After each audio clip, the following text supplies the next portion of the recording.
La politica come la vita è fatta di attimi. Quello di ieri a Roma, a Palazzo Chigi, è stato decisivo. Il Consiglio dei Ministri ha dato il via libera al fondo indennizzo risparmiatori. Tutto come previsto l'8 aprile, quando il Premier Giuseppe Conte e il Ministro dell'Economia Giovanni Tria hanno indicato la via del doppio binario. Risarcimenti diretti, senza arbitrato, per chiunque abbia un reddito inferiore ai 35.000 euro o un patrimonio mobiliare sotto i 100.000 euro. Per chi è sopra questa soglia, arbitrato semplificato affidato a una commissione di 9 esperti istituita dal Ministero dell'Economia e della Finanza.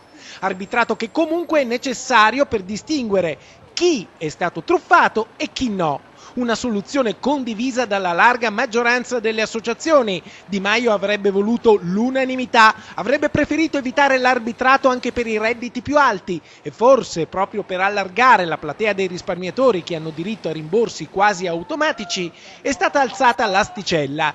Niente arbitrato, non fino ai 100.000 euro, ma fino a 200.000 euro di patrimonio mobiliare. Una modifica introdotta a sorpresa dal Consiglio dei Ministri che adesso dovrà essere valutata dalla Commissione europea. Insomma, il rischio è di perdere altro tempo sulla linea calda Roma-Bruxelles.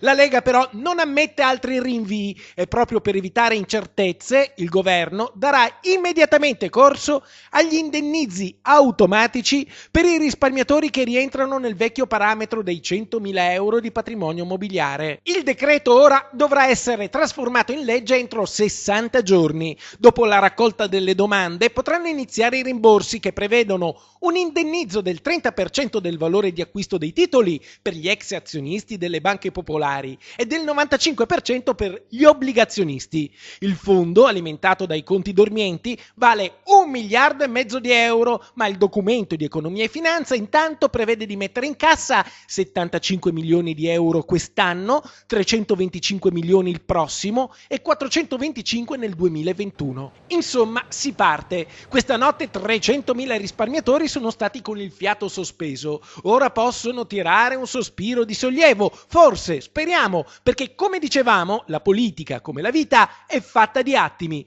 Ed è un attimo vedere evaporare tutte le certezze. Basta una virgola fuori posto, uno zero che manca, una quisquiglia burocratica. Dunque, carta canta, vedere per credere.